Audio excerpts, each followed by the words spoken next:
Ian Deakin joins me after today's 4-3 loss on the road against Lancaster. It was a game that had everyone on the edge of their seats right from 10 seconds in till the end. What was your thoughts on that overall?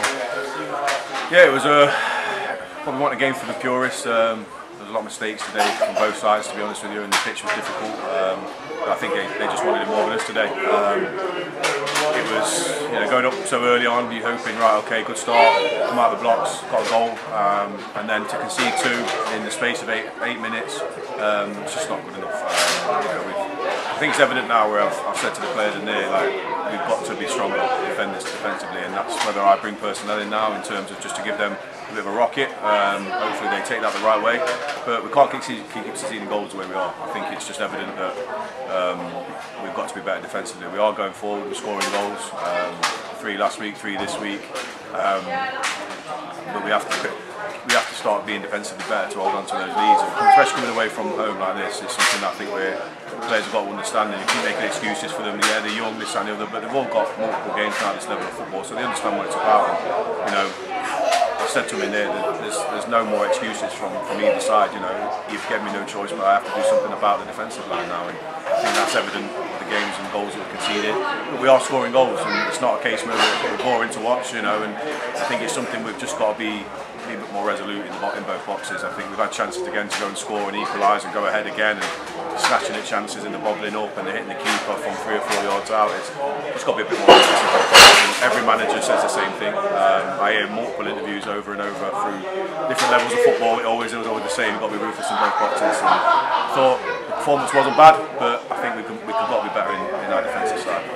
So when TC puts us ahead just 10-15 seconds in, and then all of a sudden we're 2-1 down just 7 minutes in, how difficult is that in your position then, where so much has happened in the opening 10 minutes? How do you manage that? First 10 minutes you probably blame me for. We changed a little bit of formation today. It didn't work.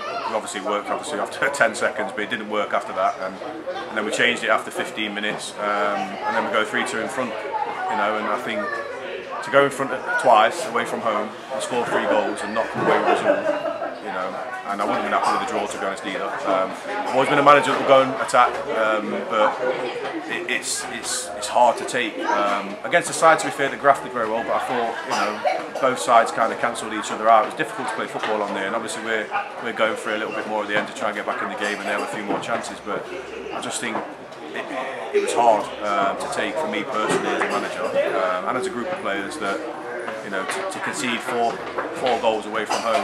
We have to score. In fact, we have to score 4 or 5 to win a game in a minute, and I've got to address that. And I think, on reflection, when I've calmed down a little bit, I'll probably go, well, do you know what? The end wasn't too bad. We're scoring goals, we're looking attacking threat, but I've got to do something about it right now. So I was going to say it's a week off. It won't be a week off, but there's no game next week. How do you then prepare for Warrington on the 23rd of November? Work hard, as we always do. We're so inconsistent at the minute. I've got to get them on. It's probably a good thing I'm going to get them on the training pitch and be able to work on a few things in our defensive shape, because it's evident that we are susceptible to certain things in games, and that's how, to be fair, that's how I'm asking them to play. But I'm expecting my defenders to defend 1v1, to be resolute, to be able to win 78% of those battles, which will give us a base to go and attack and be good in transition. But at the minute we're not winning them battles, we're the other way around. So we'll get them on the training pitch, we'll work hard. There will be some new faces that come in. I think that's inevitable now. So they'll obviously technically be good because they'll have time to integrate into the team. And I think, it's football at the end of the day. I'm asking people to do a job. If they're not capable of doing it, it is what it is, and we have to move forward with that. I've got a good group of players in there. I'm not alienating anybody. But what it will do is we'll give them competition.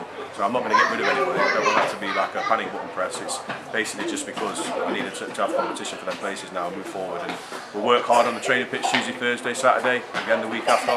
And we'll prepare for Warrington like we always do, to give them the respect they deserve, and then we're going to try and win the game, as we always do. So finally, a change of subject. Derbyshire Senior Cup draw has been made. We will travel to Matlock twice in December now.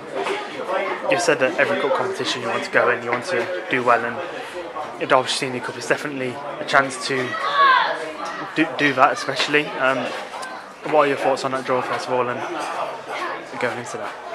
Yeah, I think it's anybody that you draw in the Derbyshire Senior Cup is tough. It's probably one of the toughest senior cups in and around where we are in the Midlands.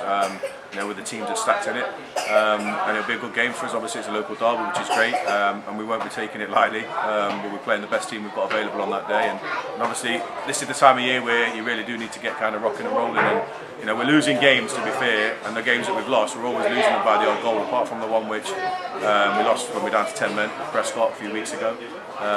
So we're close, but I think we just need to have a few reinforcements to G them up, and that will be helped in December because there's a thick game programme in there as well, and some tough games coming up. So bad news obviously with Alex being out for the rest of the season. We're not sure on Juice and Perchik, so we've got players missing as well, and I think that goes under the radar a little bit because we have got a good squad, but the players that's come in have got to take their shirt, and I think they've done that to a certain extent, but I think we do need a little bit of competition now moving forward, and especially building up to those big games over Christmas with the big crowds, and we've got to get rocking and rolling again.